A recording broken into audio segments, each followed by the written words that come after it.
상만은 떨리는 손으로 녹음기를 재생했습니다. 사위 어머니의 차가운 목소리가 흘러나왔죠. 1998년 부산 영도 사고. 그때 운전자가 누구였습니까? 최상만 씨 맞죠? 상만의 온몸에 소름이 돋았습니다. 1억 준비하세요. 안 그러면 살인자 사위 둔 집으로 변호사 인생 끝입니다.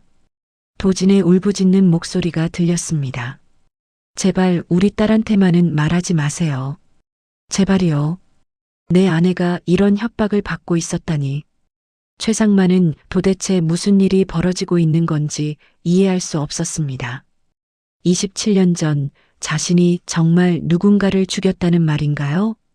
그리고 그 피해자가 사위 집안 사람이라니. 이 모든 일은 일주일 전 아내가 딸 집을 다녀온 날부터 시작되었습니다.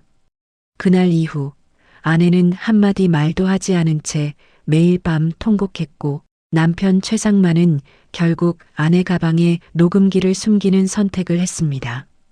이 가족에게 찾아온 엄청난 비밀, 지금부터 들려드리겠습니다. 구독과 좋아요는 무료로 저에게 주실 수 있는 큰 응원의 힘이 됩니다. 부산 남포동의 골목길은 언제나 비냄새와 오래된 간판 불빛으로 가득했습니다. 젖은 아스팔트 위로 형광등 빛이 번지는 그곳에서 한도진은 작은 액세서리 가게 문을 열며 하루를 시작했죠. 가게 안은 늘 정리되어 있었지만 요즘 도진의 마음만큼은 정돈되지 않은 채 흐트러져 있었습니다. 여보, 오늘도 가게 나가는 거요? 남편 최상만이 거실 소파에 앉아 허리를 주무르며 물었습니다. 은퇴 후 허리 통증과 함께 찾아온 공허함은 상만을 하루 종일 집안에 가둬두곤 했죠. 한때 회사에서 인정받던 남자였지만 지금은 텔레비전 앞에 앉아 시간을 보내는 것이 전부였습니다. 가만히 있으면 더 우울해지잖아요. 가게라도 열어야 숨통이 트이지. 도진은 작은 가방을 메고 현관문을 나섰습니다. 상만은 말없이 아내의 뒷모습을 바라보았죠. 평생을 함께 살아온 부부였지만 말수는 언제나 적었습니다. 그래도 서로의 마음만큼은 깊이 이해하고 있다고 믿었어요. 하지만 요즘 도진은 유독 딸가람 이야기가 나오면 표정이 어두워졌습니다. 며칠 전 서울에 있는 가람 집을 다녀온 이후로 아내의 모습이 달라졌다는 걸 상만도 느낄 수 있었죠. 평소 같았으면 딸 이야기를 하며 환하게 웃던 도진이었는데 최근엔 가람 이름만 나와도 시선을 피하곤 했습니다. 가람이네 집엔 잘 다녀왔나? 상만이 조심스럽게 물었습니다. 도진은 잠시 멈칫하더니 고개를 끄덕였어요. 응, 잘 지내더라고. 짧은 대답이었지만 그 안에는 무언가 말하지 못하는 무거움이 담겨 있었습니다. 상만은 더 이상 묻지 않았죠. 아내가 말하고 싶을 때까지 기다리는 게 오랜 세월 함께 살아온 부부의 방식이었으니까요. 그날 저녁 도진은 가게를 평소보다 일찍 닫고 돌아왔습니다. 현관문을 열고 들어서는 순간 도진의 다리가 후들거리며 힘을 잃었어요. 가방이 바닥에 떨어지고 도진은 그대로 거실 마룻바닥에 주저앉아 울음을 터뜨렸습니다. 소리 없이 흐르던 눈물이 점점 통곡으로 변해갔죠. 여보, 무슨 일이야? 어디 아파? 가게에서 무슨 일 있었어? 상만이 놀라 아내 곁으로 달려갔습니다. 하지만 도진은 대답하지 않았어요. 그저 두 손으로 얼굴을 감싼 채 소리내어 울기만 했습니다. 상만은 평생 처음 보는 아내의 모습에 어찌할 바를 몰랐죠. 가람이가 뭐라 했나? 사위가 무슨 말 했어? 아니면 시댁에서 뭐라 그랬나? 상만은 계속 물었지만 도진은 한마디도 하지 않았습니다. 얼굴은 잿빛으로 변해 있었고 손에는 가람 집에 들고 갔던 보자기만 남아 있었어요. 안에 담겨 있던 반찬통은 텅 비어 있었습니다. 상만은 당황스러웠습니다. 평생을 함께 살면서 아내가 이렇게 무너지는 모습을 본 적이 없었거든요. 분명 무슨 일이 있었을 텐데 아내는 입을 열지 않았습니다. 상만은 아내를 방으로 부축해 눕혔죠. 도진은 이불을 뒤집어 쓴 채 계속 흐느꼈습니다. 그날 밤 상만은 잠을 이루지 못했습니다. 옆에 누워있는 아내의 작은 떨림이 느껴졌고 가끔씩 새어나오는 한숨 소리가 가슴을 찔렀죠. 무엇이 아내를 이렇게 만들었을까? 도대체 가람집에서 무슨 일이 벌어진 걸까? 상만의 머릿속은 온통 질문으로 가득 찼습니다. 다음 날 아침 도진은 여전히 말이 없었습니다. 식사도 거의 하지 않았고 가게에도 나가지 않았어요. 그저 창밖만 멍하니 바라보고 있을 뿐이었죠. 상만은 답답함에 다시 물어보려 했지만 입을 열기도 전에 아내의 눈빛을 보고 말을 삼켰습니다. 그 눈빛에는 절망과 두려움, 그리고 말할 수 없는 무언가가 담겨 있었거든요. 상만은 그날 밤 결심했습니다. 아내가 말하지 못하는 진실을 직접 알아내야겠다고요. 평생 정직하게 살아온 사람이었지만 이번만큼은 어쩔 수 없었습니다. 서랍 깊숙이 넣어둔 오래된 녹음기를 꺼냈죠. 손바닥만 한 크기의 작은 기계였지만 이것이 진실을 밝혀줄 유일한 방법이라고 생각했습니다. 상만은 녹음기를 만지작거리며 생각에 잠겼습니다. 아내를 믿지 못해서가 아니었어요. 다만 아내가 혼자 짊어지고 있는 무게가 너무 무거워 보였고 함께 나눠지고 싶었던 겁니다. 그렇게 남포동의 밤은 깊어갔고 상만의 마음속에는 불안과 걱정이 점점 커져만 갔습니다. 며칠이 지났지만 도진의 상태는 나아지지 않았습니다. 여전히 식사를 거르고 가게 문도 열지 않았죠. 밤마다 뒤척이는 소리가 들렸고 가끔씩 작은 신음소리가 새어나왔습니다. 상만은 아내 옆에 누워 그 소리를 들으며 가슴이 찢어지는 것 같았어요. 여보, 나한테 말해줘. 내가 도울 수 있잖아. 상만이 조심스럽게 말을 꺼냈습니다. 하지만 도진은 고개를 저으며 이불 속으로 더 깊이 파고들었어요. 말할 수 없어요. 절대 말할 수 없어. 도진의 목소리는 떨리고 있었습니다. 그 말을 듣는 순간 상만은 이 문제가 생각보다 훨씬 심각하다는 걸 깨달았죠. 상만은 매일 아침 아내의 가방을 슬쩍 들여다보곤 했습니다. 혹시 뭔가 단서라도 있을까 싶어서였죠. 하지만 가방 안에는 지갑과 손수건, 그리고 낡은 보자기뿐이었어요. 아무것도 알아낼 수 없었습니다. 상만은 녹음기를 손에 쥐고 망설였어요. 평생 정직하게 살아온 사람이 아내를 몰래 엿듣는다는 게 옳은 일인지 확신이 서지 않았습니다. 하지만 아내의 모습을 볼 때마다 마음이 흔들렸습니다. 창가에 서서 먼 산만 바라보는 도진의 뒷모습은 마치 세상 끝에 홀로 서 있는 것처럼 외로워 보였어요. 밥을 먹을 때도 숟가락을 들었다 놓기를 반복했고 말을 걸면 응 또는 그래라는 짧은 대답만 돌아왔습니다. 이건 단순히 속상한 일이 있는 수준이 아니었죠. 뭔가 엄청난 일이 벌어진 게 분명했습니다. 일주일째 되던 날 도진이 먼저 입을 열었습니다. 여보, 나 이번 주말에 가람이네 다시 가볼까 해요. 상만은 깜짝 놀랐어요. 지난번에 그렇게 울고 온 사람이 다시 가겠다니 도대체 무슨 이유 때문일까요? 왜? 또 가게? 지난번에 그렇게 힘들어했잖아. 상만이 물었습니다. 그래도 가야 해요. 딸이 걱정되니까.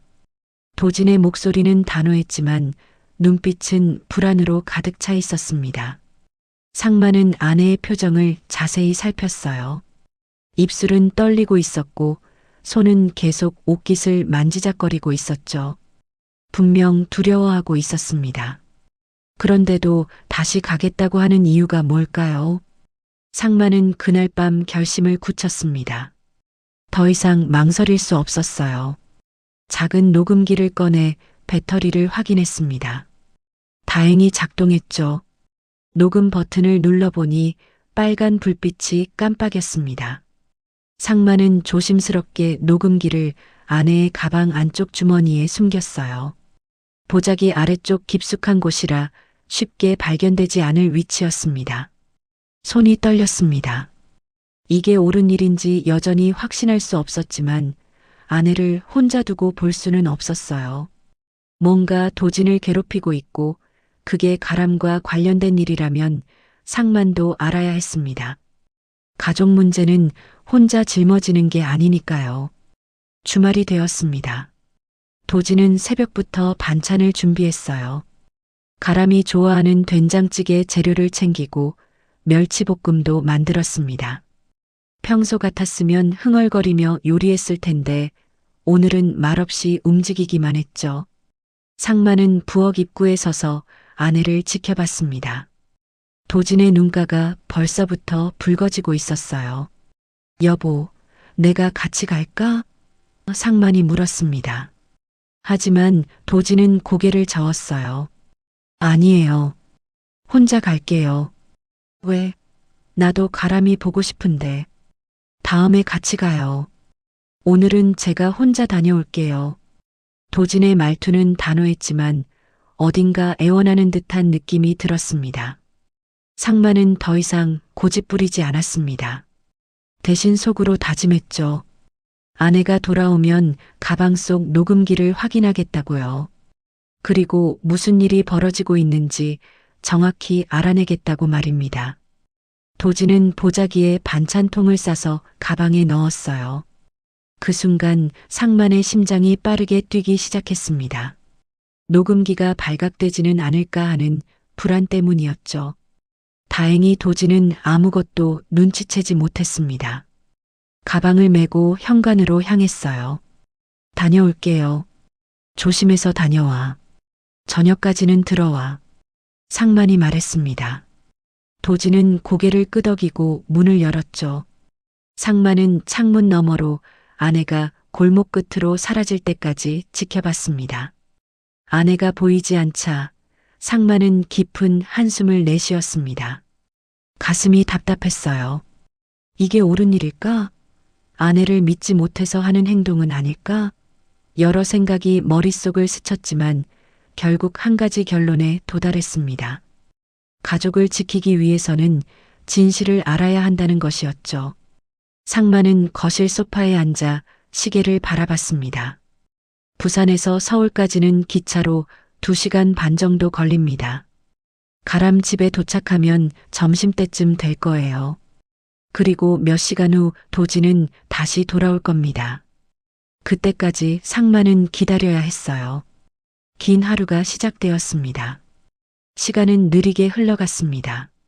상마는 텔레비전을 켰다가 끄기를 반복했어요. 집중이 되지 않았습니다. 머릿속은 온통 아내와 딸 생각뿐이었죠. 도대체 가람집에서 무슨 일이 벌어지고 있는 걸까요? 시댁에서 도진에게 무슨 말을 한 걸까요? 상마는 불안한 마음으로 해가 지기를 기다렸습니다. 저녁 6시가 넘어서야 현관문이 열렸습니다. 도진이 돌아온 것이었죠. 상마는 재빨리 일어나 아내를 맞이했어요. 도진의 얼굴은 지난번처럼 창백했고 눈은 퉁퉁 부어 있었습니다. 또 울고 온 게 분명했죠. 여보, 괜찮아? 상만이 물었습니다.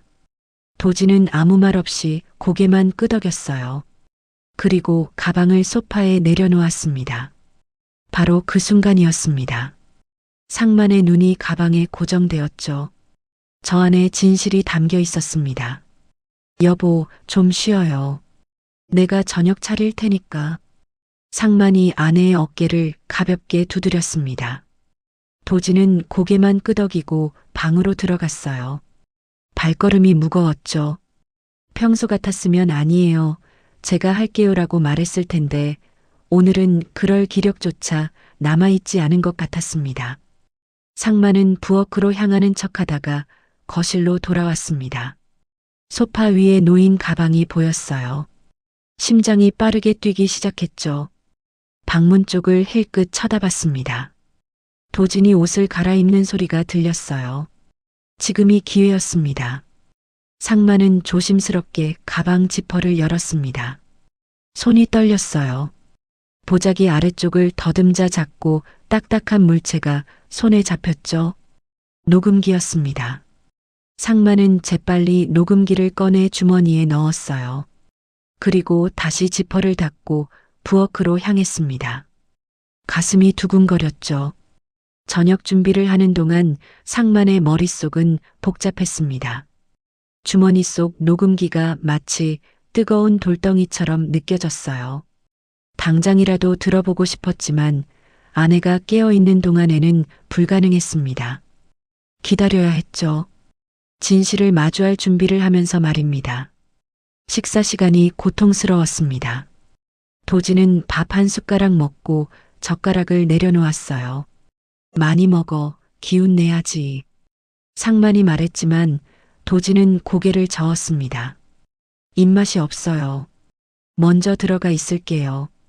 도진은 자리에서 일어나 방으로 들어갔죠. 상만은 혼자 식탁에 앉아 있었습니다. 아내가 만져보지도 않은 반찬들을 바라보며 한숨을 내쉬었어요. 이 집안에 도대체 무슨 일이 벌어지고 있는 걸까요? 딸가람은 괜찮은 걸까요? 시댁에서 도진에게 무슨 말을 한 걸까요? 질문은 끝없이 이어졌지만 답은 아직 알 수 없었습니다. 시간이 흘러 밤 11시가 되었습니다. 방에서 도진의 잠든 숨소리가 들려왔어요. 상마는 조심스럽게 일어나 거실로 나왔습니다. 불을 켜지 않고 소파에 앉았죠. 주머니에서 녹음기를 꺼냈습니다. 손이 떨렸어요. 이제 곧 진실을 알게 될 겁니다. 녹음기의 재생 버튼을 누르는 순간 상만의 숨이 멎었습니다. 처음엔 아무 소리도 들리지 않았어요.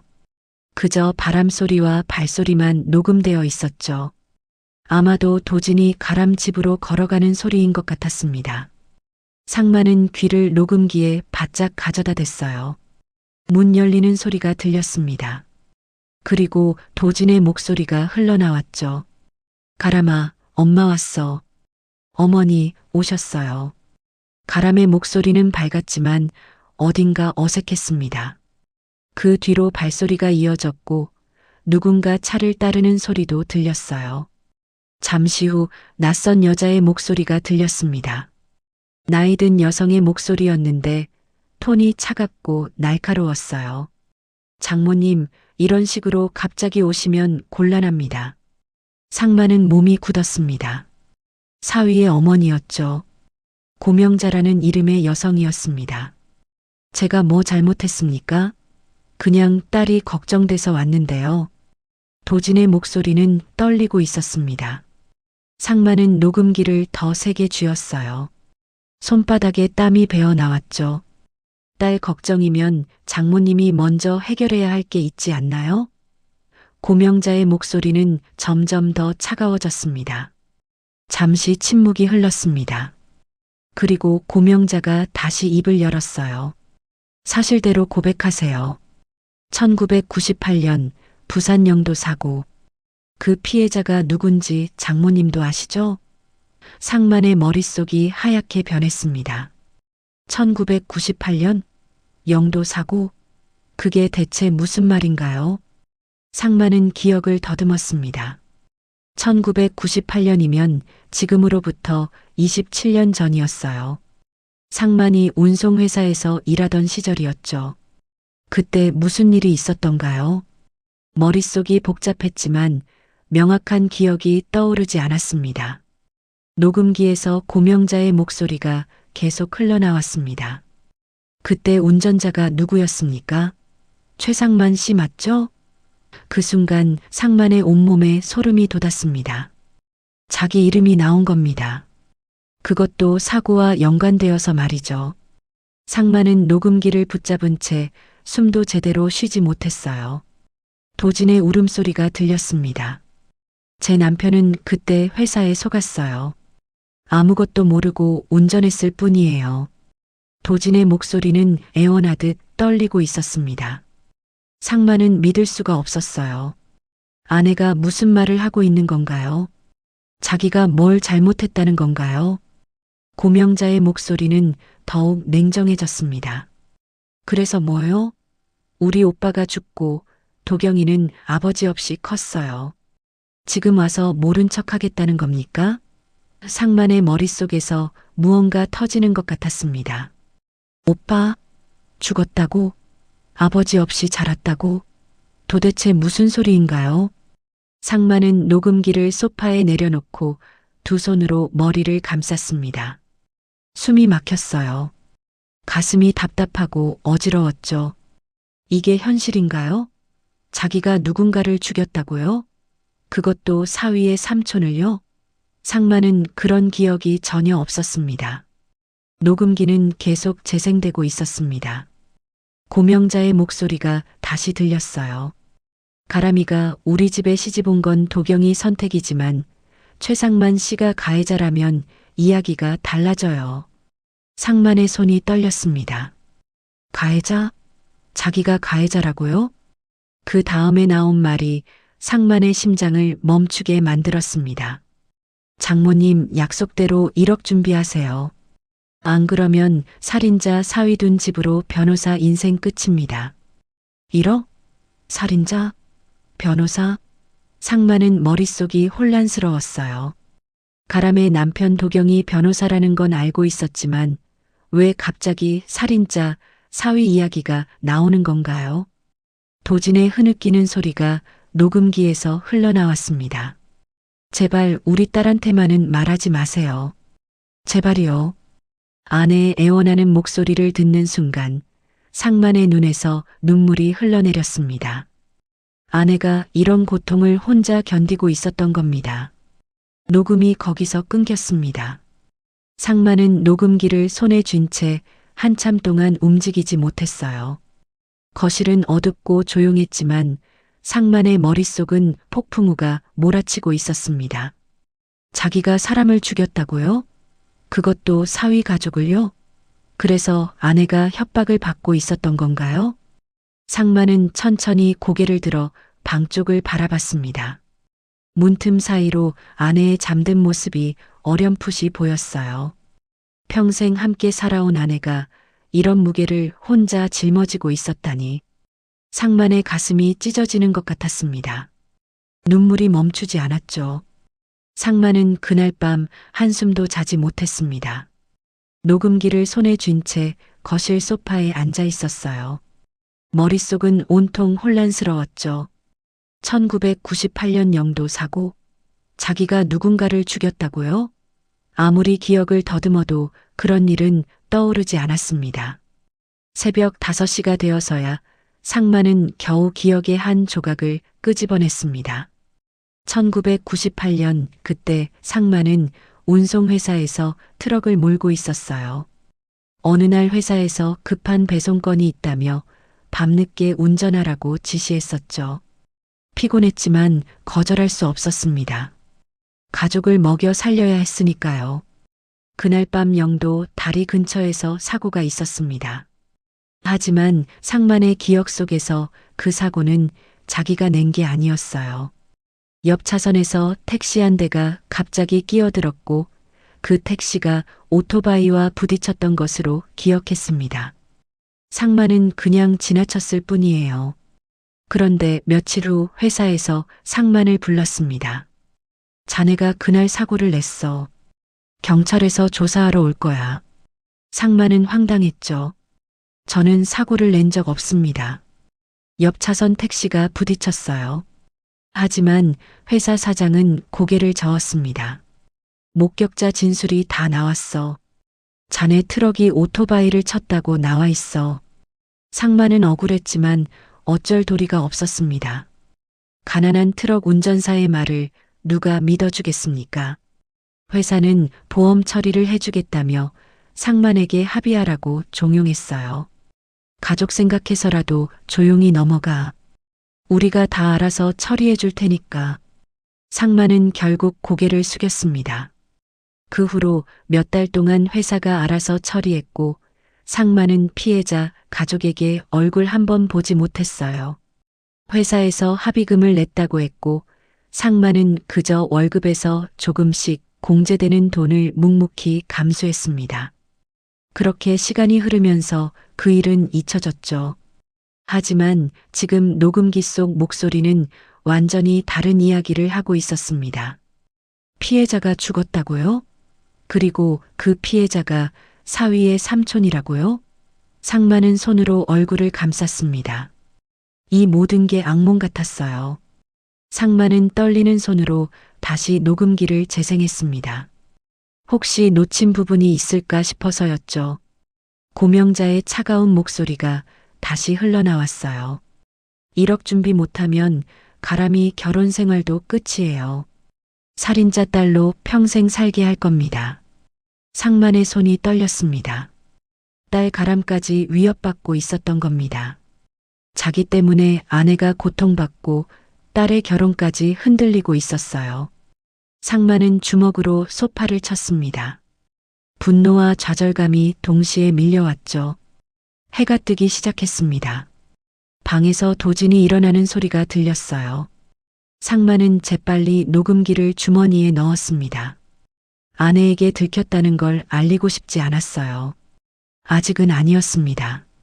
상만은 더 많은 걸 알아내야 했죠. 여보, 벌써 일어났어요? 도진이 거실로 나오며 물었습니다. 얼굴은 여전히 수척했고 눈은 퉁퉁 부어 있었어요. 상만은 애써 태어난 척했습니다. 응, 잠이 안 와서 일찍 일어났어. 커피 타줄까요? 아니, 내가 할게. 당신은 좀 더 쉬어. 도진은 고개를 끄덕이고 주방으로 향했습니다. 상만은 아내의 뒷모습을 바라보며 가슴이 아팠어요. 저렇게 힘들어하는데 혼자 짊어지고 있었다니. 상만은 결심했습니다. 더 이상 아내 혼자 두지 않겠다고요. 상만은 휴대폰을 꺼내 딸 가람에게 전화를 걸려다가 멈췄습니다. 아직은 아니었어요. 먼저 확실한 사실을 파악해야 했습니다. 상만은 1998년 영도 사고에 대해 알아보기로 했죠.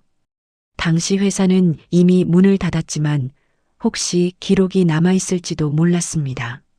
상만은 컴퓨터를 켰습니다. 서툰 손놀림으로 검색창에 1998년 영도 사고를 입력했어요. 하지만 아무것도 나오지 않았습니다. 너무 오래된 사건이었죠. 상만은 한숨을 내쉬었습니다. 그때 도진이 커피를 들고 왔습니다. 여보, 뭘 찾고 있어요?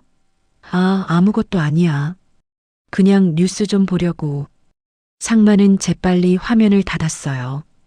도진은 의심스러운 눈빛으로 남편을 바라봤지만 더 묻지 않았습니다. 상만은 결심했습니다.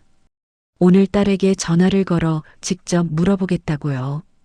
더 이상 숨기고 있을 수는 없었습니다. 진실이 무엇이든 마주해야 했죠. 상만은 떨리는 손으로 휴대폰을 꺼냈습니다. 상만은 하루 종일 휴대폰만 들여다보았습니다. 가람에게 전화를 걸어야 하는데 손이 떨려서 번호를 누를 수가 없었어요. 도대체 뭐라고 말해야 할까요? 가람아, 아빠가 사람을 죽였다는데 그게 사실이니? 라고 물어야 하나요? 말도 안 되는 소리였죠. 하지만 더 이상 미룰 수 없었습니다. 아내는 계속 방 안에만 틀어박혀 있었고 이 집안의 분위기는 점점 무거워지고 있었어요. 상만은 심호흡을 하고 가람의 번호를 눌렀습니다. 신호음이 울렸죠. 한 번, 두 번, 세 번. 여보세요? 가람의 목소리가 들렸습니다. 평소보다 가라앉은 목소리였어요. 가람아, 나 아빠야. 아빠? 무슨 일이에요? 가람의 목소리에는 긴장감이 묻어났습니다. 상만은 입술을 깨물었어요. 네 엄마가 네 시어머니한테 무슨 소리를 들었노? 솔직히 말해라. 전화 너머로 침묵이 흘렀습니다. 길고 무거운 침묵이었죠. 상만의 심장이 빠르게 뛰었어요. 가람아, 아빠한테 말해봐. 도대체 무슨 일이 벌어지고 있는 거냐? 상만의 목소리는 떨리고 있었습니다. 아빠, 가람의 목소리가 작게 들렸어요. 그리고 이어진 말이 상만을 얼어붙게 만들었습니다. 나 다 알고 있었어. 뭐라고? 상만은 제대로 들은 게 맞는지 확신할 수 없었어요. 무슨 소리야, 가람아. 시어머니가 결혼 전에 나한테 말했어. 내 아버지가 우리 가족을 망쳤다고. 가람의 목소리는 떨리기 시작했습니다. 상만은 휴대폰을 꽉 쥐었어요. 손에서 땀이 배어 나왔죠. 그래서 너는 뭐라고 했는데? 내가 직접 확인하겠다고 그랬지. 아빠가 그런 사람 아닐 거라고 믿는다고. 가람의 목소리에서 울음기가 섞여 나왔습니다. 근데 엄마가 시어머니를 찾아갔더라고. 혼자서. 상만은 가슴이 무너지는 걸 느꼈어요. 그래서 무슨 일이 있었는데? 상만이 다급하게 물었습니다. 가람은 잠시 말을 멈췄다가 계속했어요.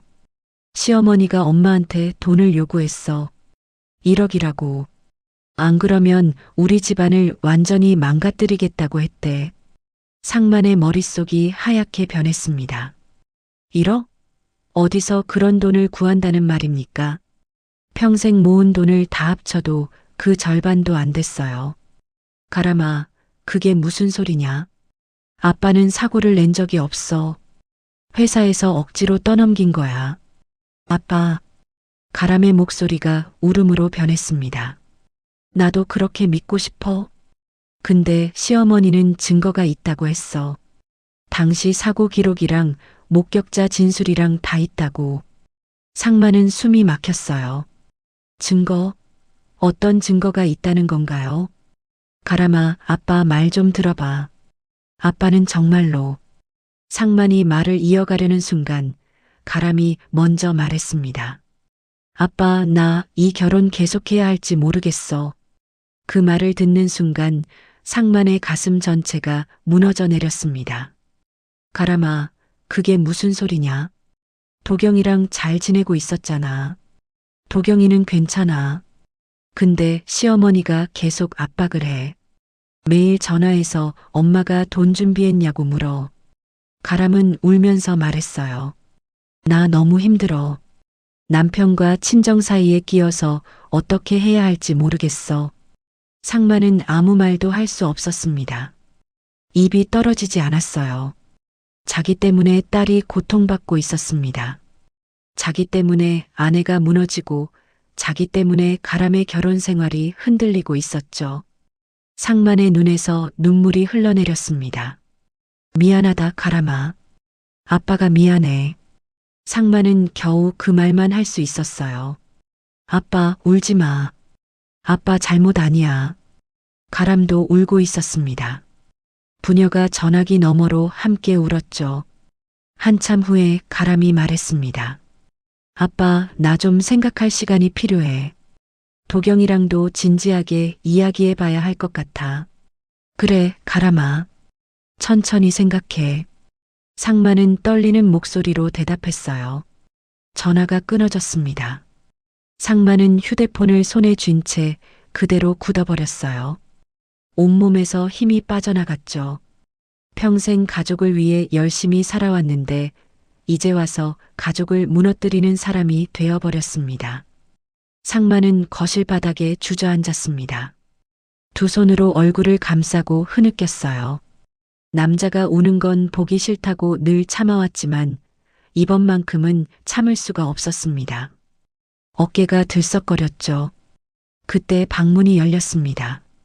도진이 나왔어요. 남편의 모습을 본 순간 도진도 주저앉았습니다.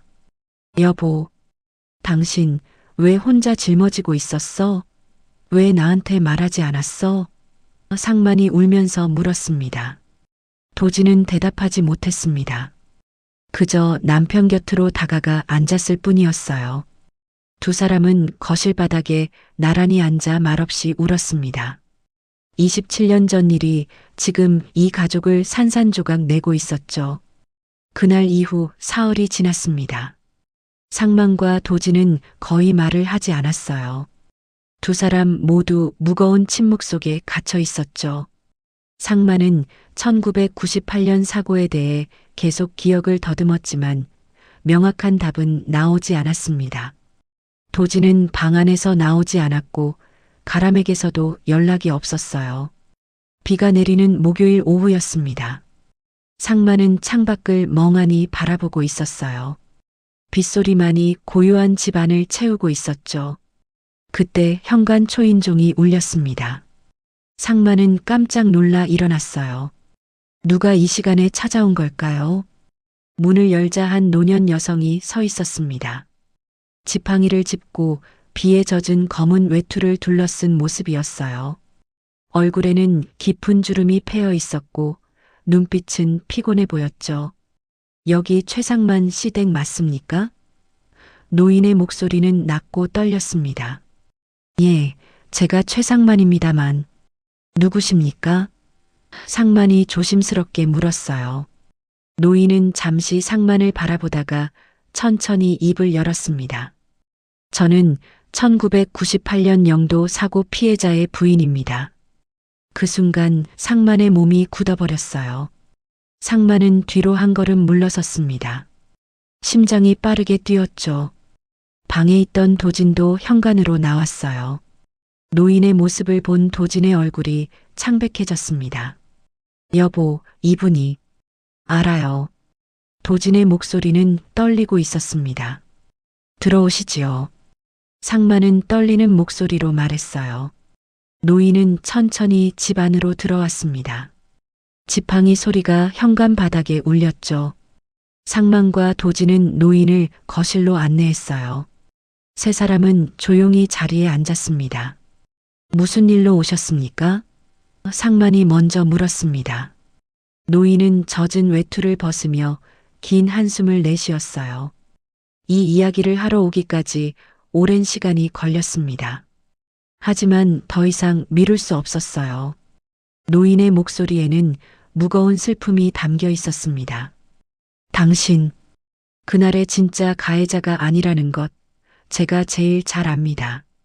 노인이 천천히 말했습니다. 상만과 도진은 동시에 얼어붙었어요. 네. 상만은 제대로 들은 게 맞는지 확신할 수 없었습니다. 노인은 가방에서 낡은 서류 봉투를 꺼냈습니다. 그날 밤 사고 현장에 있었던 목격자 진술서입니다. 제가 보관하고 있던 거예요. 노인의 손이 떨렸죠. 그날 신호 위반한 건 제 남편이었어요. 상만은 믿을 수 없다는 표정으로 노인을 바라봤습니다. 무슨 말씀이십니까? 저는 가해자라고 들었는데. 아니에요. 당신 차가 아니었어요. 노인은 고개를 저었습니다. 옆 차선 택시가 먼저 들이받았고 회사들이 서로 뒤엉켜 죄를 떠넘긴 겁니다. 도진이 떨리는 목소리로 물었습니다. 그럼 왜 지금까지 가만히 계셨어요? 우리가 얼마나 힘들었는지 아십니까? 알아요. 다 알고 있었어요. 노인의 눈에서 눈물이 흘러내렸습니다. 당신들이 먹고 살기 힘든 거 뻔히 보였어요. 가난한 트럭 운전사 가족이 무슨 죄가 있겠어요. 그래서 저는 그냥 맞고 살았습니다. 노인은 손수건으로 눈물을 닦았어요. 제 남편이 잘못한 건데 당신한테 죄를 뒤집어 씌울 수는 없었어요. 상만의 머릿속이 혼란스러웠습니다. 그런데 왜 지금 오신 겁니까? 당신 딸이 시집간 그 집 때문입니다. 노인의 목소리가 단호해졌어요. 그 집이 우리 가족을 이용한 거예요. 무슨 말씀이십니까? 도진이 앞으로 몸을 숙이며 물었습니다. 노인은 긴 숨을 내쉬었어요. 제 남편에게는 동생이 하나 있었어요. 그 사람이 바로 당신 사위 어머니의 남편이었죠. 사고 후 그 사람은 저희 가족을 피해자로 내세워 보험금을 타내려 했어요. 하지만 진실이 밝혀질까봐 두려웠던 거죠. 그래서 당신을 가해자로 만든 겁니다. 노인의 목소리는 떨렸지만 확신에 차 있었어요. 그리고 27년이 지난 지금 당신 딸을 이용해서 돈을 뜯어내려는 겁니다. 상만은 주먹을 불끈 쥐었습니다.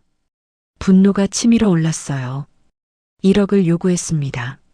안 그러면 우리 딸 결혼 생활을 망가뜨리겠다고 협박했어요. 도진이 울먹이며 말했습니다. 그럴 줄 알았어요. 노인은 고개를 끄덕였습니다. 저도 그 사람들한테 협박을 받았거든요. 진실을 말하면 당신 가족을 가만두지 않겠다고요. 노인은 서류를 상만에게 건넸어요. 하지만 이제는 참을 수 없어요. 무고한 사람들이 고통받는 걸 더 이상 지켜볼 수 없습니다. 상만은 떨리는 손으로 서류를 받았습니다. 낡은 종이에는 당시 사고 기록이 적혀 있었어요.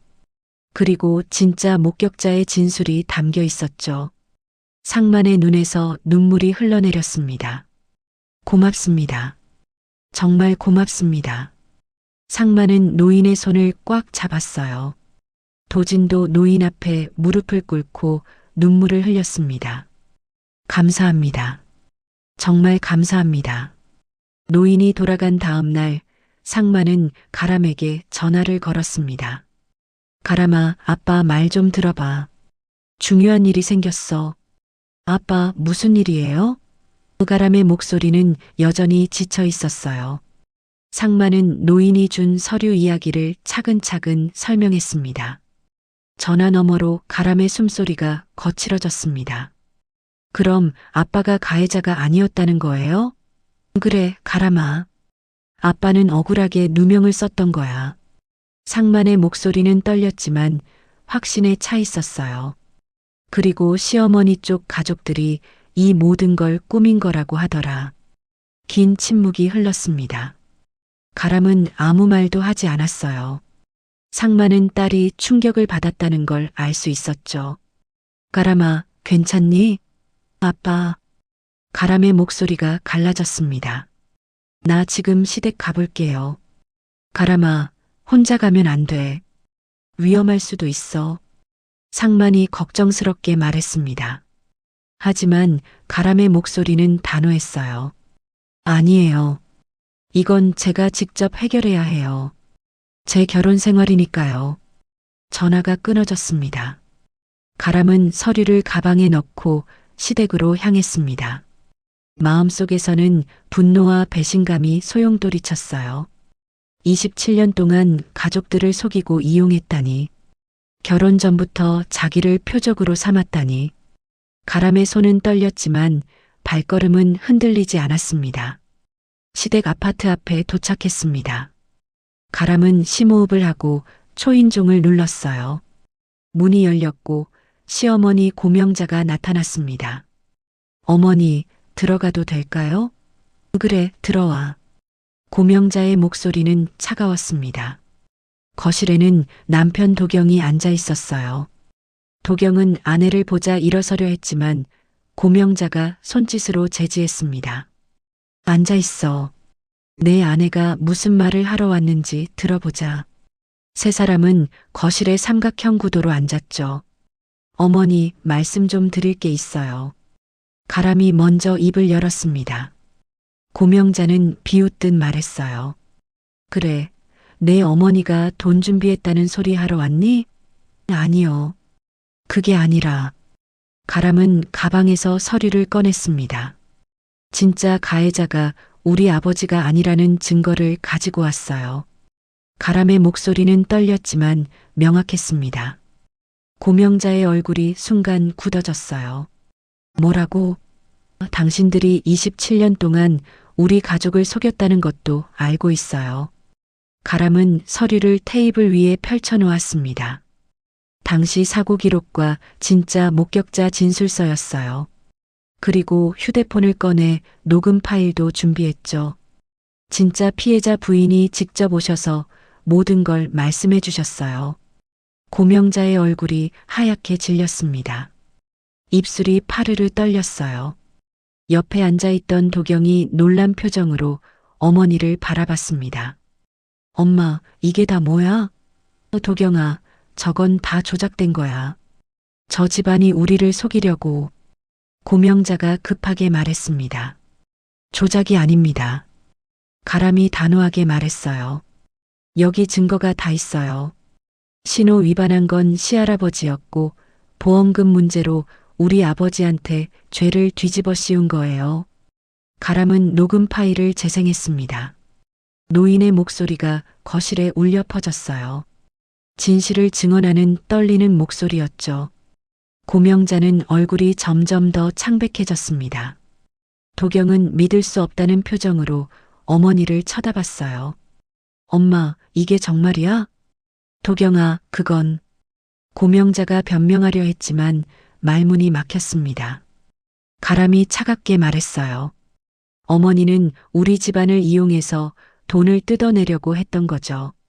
결혼 전부터 계획했던 거예요. 도경이 벌떡 일어났습니다.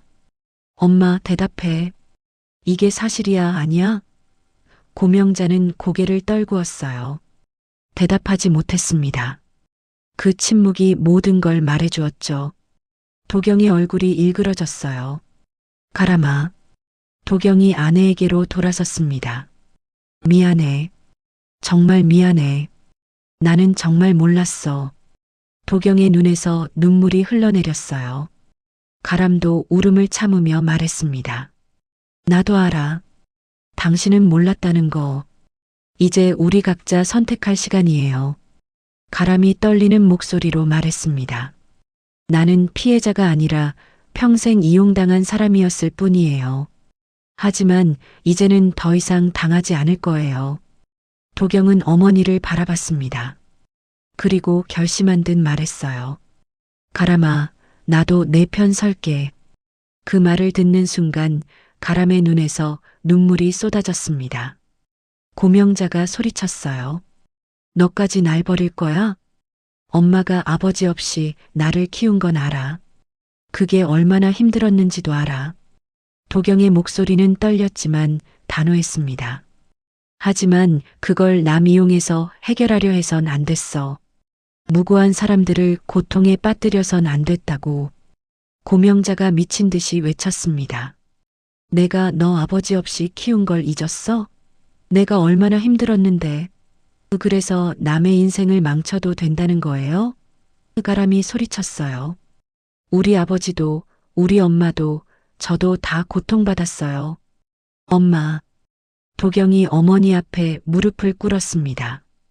미안하지만 이제 그만해야 해. 이건 잘못된 거야.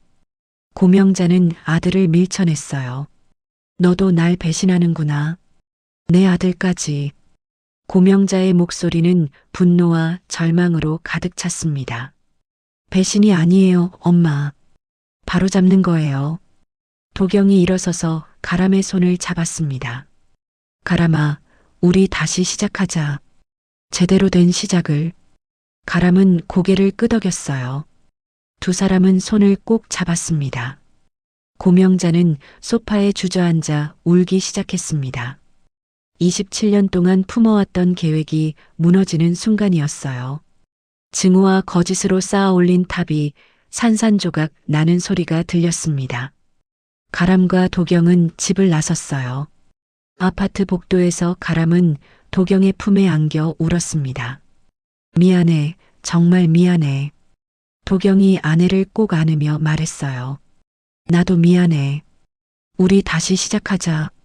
두 사람은 한참을 그렇게 서 있었습니다. 가람은 휴대폰을 꺼내 아버지에게 문자를 보냈어요. 아빠, 다 끝났어요. 이제 괜찮아요. 메시지를 보내고 나자 가람의 어깨에서 힘이 빠졌습니다. 길고 긴 싸움이 끝난 것이었죠. 도경이 아내의 어깨를 감싸며 말했어요. 집에 가자. 그날 저녁 부산 남포동의 집에서 상만과 도진은 딸의 문자를 받고 서로를 껴안았습니다. 눈물이 흘렀지만 이번에는 기쁨의 눈물이었어요. 진실이 밝혀졌고 가족은 다시 하나가 될 수 있었습니다.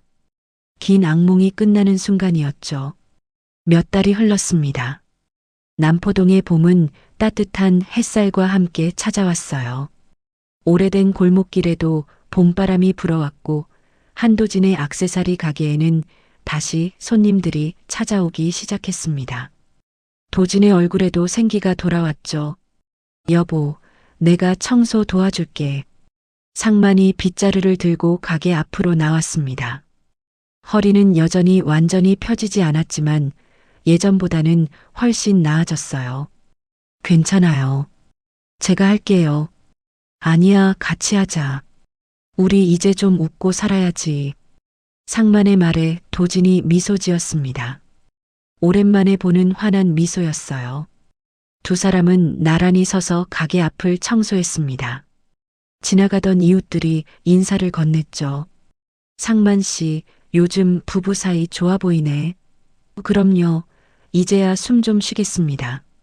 그날 오후 현관문이 열리는 소리가 들렸습니다. 엄마, 아빠, 의가람의 목소리였어요. 상만과 도진은 반갑게 달려나갔습니다. 가람 옆에는 사위 도경이 서 있었죠. 도경은 어색하게 웃으며 고개를 숙였습니다. 장인어른, 장모님, 정말 죄송합니다. 도경이 깊이 인사했어요. 상만은 도경의 손을 잡았습니다. 이미 다 지난 일이야. 자네 잘못도 아니고. 아닙니다. 제가 미리 알았어야 했는데 너무 늦게 알아차렸습니다. 도진이 도경의 손을 꼭 잡았습니다. 이제 다 괜찮아요. 우리 가람이 잘 부탁해요. 감사합니다. 평생 잘 모시겠습니다. 도경의 눈에 눈물이 맺혔어요.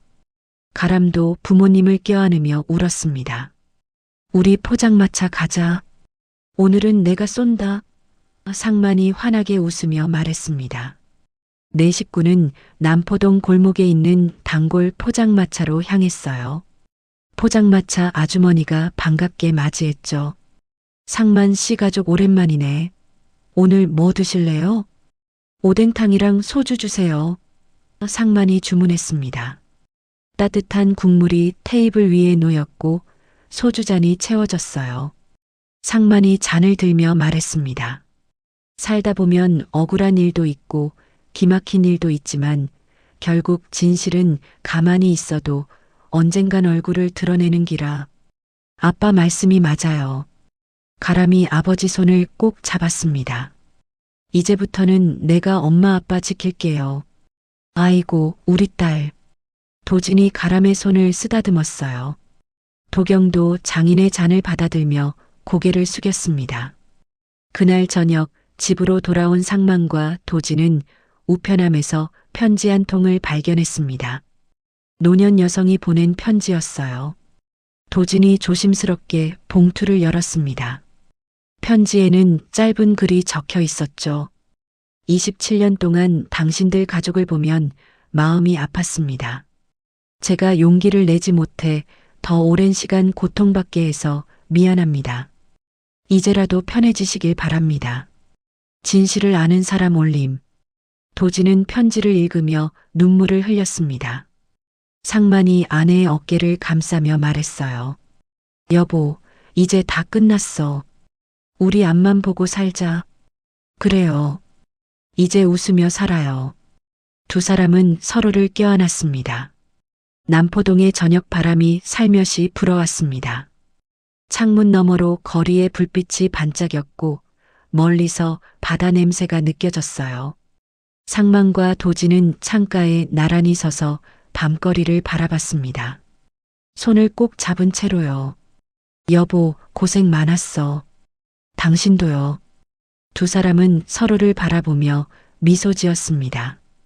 오랜 세월 함께 살아온 부부의 얼굴에는 주름이 깊었지만 눈빛만큼은 젊은 시절처럼 맑았어요. 그날 밤 도진은 오랜만에 단잠을 잤습니다. 악몽도 없었고 울음도 없었어요. 상만도 아내의 고른 숨소리를 들으며 편안히 잠들었습니다. 27년간의 긴 악몽이 끝났고 가족은 다시 평화를 되찾았습니다. 다음 날 아침 햇살이 방 안으로 들어왔습니다. 도진이 일어나 커튼을 활짝 열었어요. 여보, 날씨 좋네요.